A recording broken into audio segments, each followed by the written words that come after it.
তুই থালা বার করে ভাত বাড়ছিস? হ্যাঁ, একটু সবুর পেয়েছিস আর থালা নিয়ে এসে নিজে নিজেই খাবার বেড়ে নিচ্ছিস? খিদে পেয়েছে? তাই একাই ভাত বাড়তে শুরু করে দিয়েছিস? ওরে, পাগলা বানিয়ে দিবি? রে বাবা রে, তুই ভাত বাড়তে পারিস? সুন্দর ভাত দিলি। আর নিস না, আর খেতে পারবি ভাত? গরম গরম ঠিক আছে, রাখ, আমি দেখি। আর তরকারি পাতিও তো নিতে হবে, শুধু ভাত আর খাবি না। আর নিস না, শুধু ভাত খাস?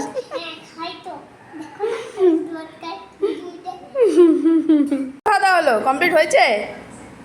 পেটটা ভরেছে? খুব খিদে পেয়ে গেছিল কি? খুব খিদে পেয়ে গেছিল?